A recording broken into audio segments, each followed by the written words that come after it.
Yo, what's up, man? It's your boy TU, SKO to the day. Mr. Flow So Good, Matsiba Totle, Mr. Skip Up what.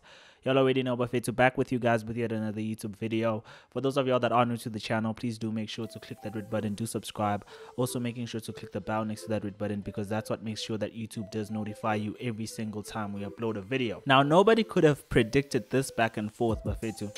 And what's really ironic about it is the fact that it just keeps going from unpredictable scenario to more unpredictable scenario to the next unpredictable scenario. For those of you guys that have been living under a cave, or those that don't know, Molley and Big Hash have been having this back and forth, which all basically began when Big Hash came out on a song called I'm Sorry, basically essentially suggesting that his verse on Sway's freestyles or Sway's ciphers and Castle Light Unlocks last year were actually better than Molley and Mosley's verses. And you guys will already remember that Molley and Mosley were the people that were put on stage alongside Big Hash, and they were bringing them out in 3-3-3-3-3-3s. By the way, this back and forth actually just had me sitting down and watching those ciphers, and I must say most of the rappers that were spitting there, yeah, everybody held it down. Anyway, it seems as if after Big Hash actually said that, Molley took some issue with it. He got on a song called I'm Good, started taking a few jabs at Big Hash, basically telling him, listen man, apparently Big Hash had actually called him to try and sort the stuff out. Molley didn't seem to actually reciprocate, didn't like the whole thing, thought he was clout chasing.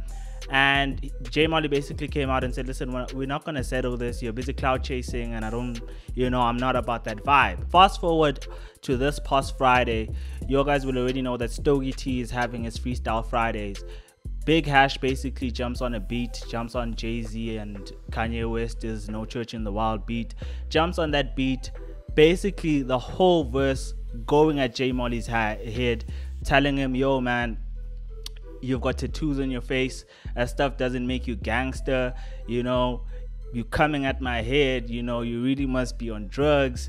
He basically gives Molley that work. Why you talking like you got medals? You a triple copper on your last tape. What's your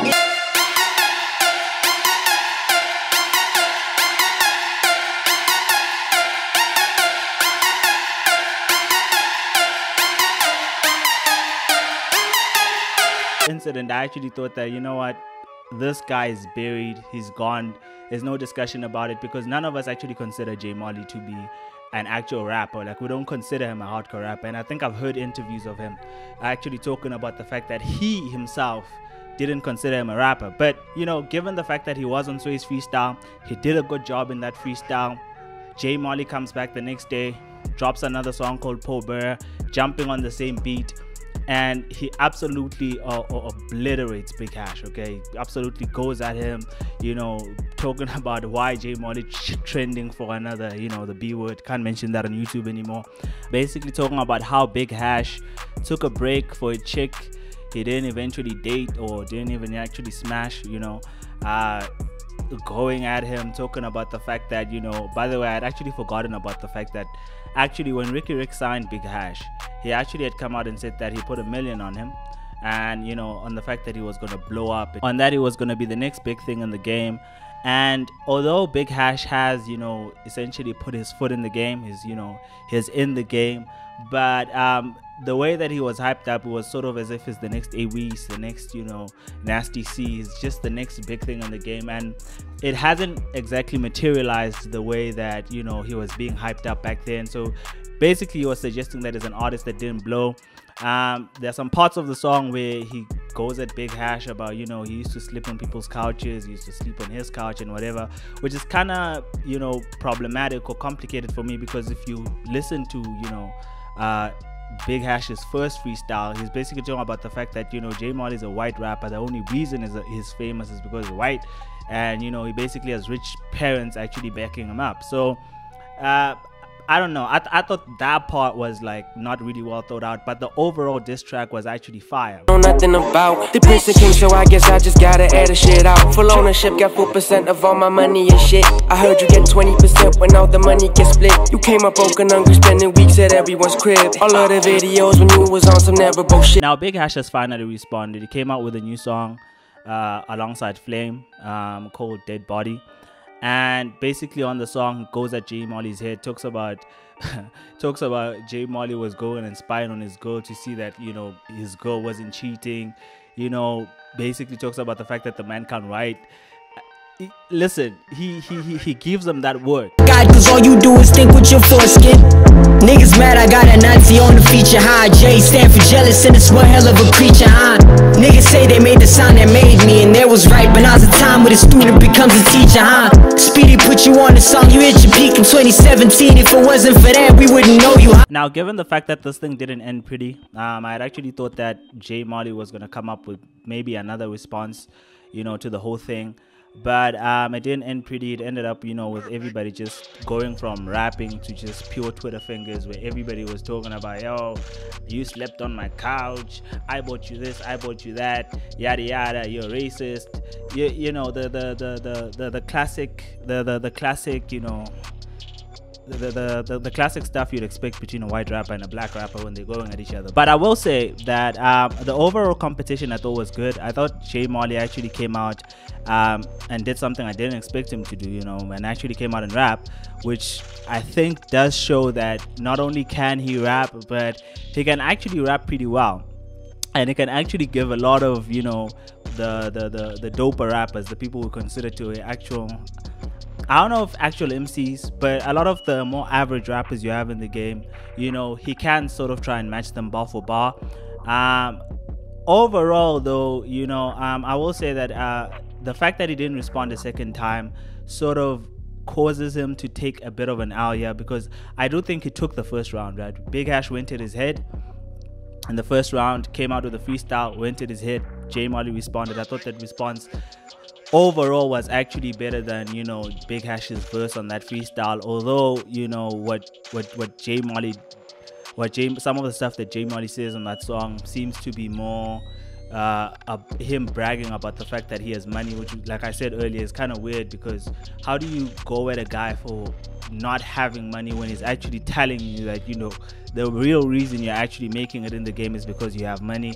But the overall, you know, diss track I thought was actually dope. I thought Big Hash should have sort of stayed away from, if you're gonna go at somebody's head, right, and you're gonna draw first blood, you must always make sure that you kill your opponent to a point whereby they just cannot come back from that. Because if you go at your opponent's head first, and your opponent now has a one-up on you if your first shots at them weren't too dope. So I thought that in that particular case, he did take the first round. But I'll give the second round to Big Hash, because again, after he dropped that track, people couldn't respond, you know.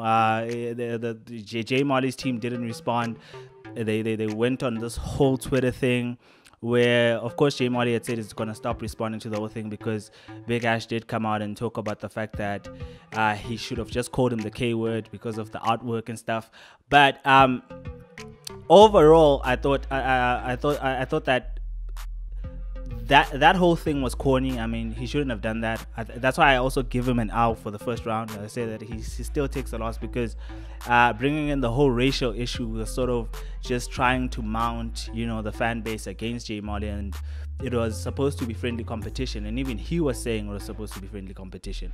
So I thought that round was won by J Molley fully. But the second round, the fact that J Molley's team, by the way, this is why I said earlier, this beef was actually very unpredictable, because it seems the person that took the major L in this whole thing was Flame for some reason. Like, it was the guy that wasn't even involved, like the guy that only gave a hook, because apparently Flame's girl is busy with was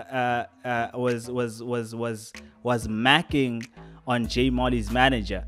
Okay, so this guy is not even part of the back and forth. He's just a guy that just happens to be there, and then boom, you know, he I mean, he got a stray bullet, but that stray bullet actually just, I mean, I don't think anybody else would disagree that he takes the major L here, because I looked at it and I was like, yo, that is the craziest thing. Anyway, like I'm saying, I give Big Hash the second round simply because people got touched. J Molley didn't eventually respond. He said he's no longer going to respond to actually entertain this.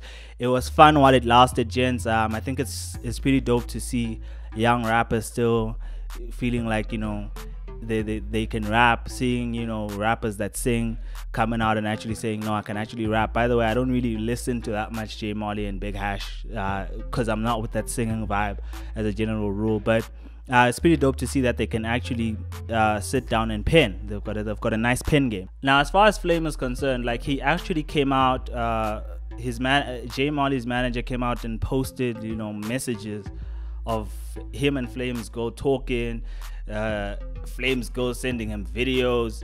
Like, yo, like, I don't even get it. Not even gonna lie. I look at it and I'm like, he shouldn't have been on that hook. Like, I look at it and I'm like, oh, maybe he should have. Maybe that's a good thing. Maybe that's a good thing because, he wouldn't have found out, I suppose.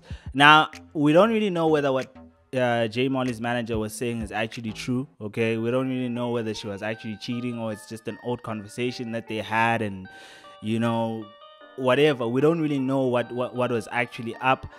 But if your girl is sending guys messages while you guys are dating, talking about how they have perfect faces and sort of has a flirty vibe with them, I think that's an L. That's an L, regardless of whether they ended up dating or he smashed her or whatever. Just that alone is actually an L. But I'm glad that all artists came out, seem to have settled this whole thing.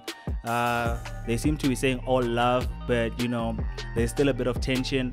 But it doesn't seem like it's a back and forth that's gonna go on longer, because it doesn't seem like it's a. Although I don't know with Flame, man, because that one might be a bit personal because now his girl is involved. But as far as Big Hash and J Molley, I think in the long term we don't see them continuing with this back and forth or having issues with one another. I think it ends here, man. It was fun while it lasted.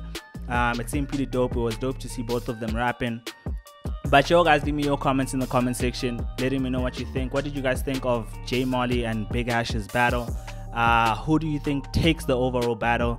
I'm personally just putting it as a draw. Like I'm saying, I think J Molley took round 1. I do think Big Hash took round 2 because everybody got touched. I thought the whole Flame stuff and whatever was better off, being dropped in a song by J Molley, right?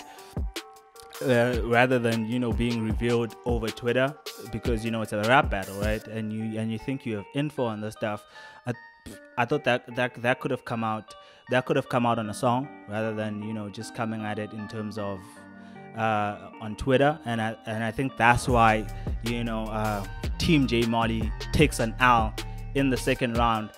But y'all leave me your comments in the comment section, letting me know what you think. Definitely subscribe. Awesome.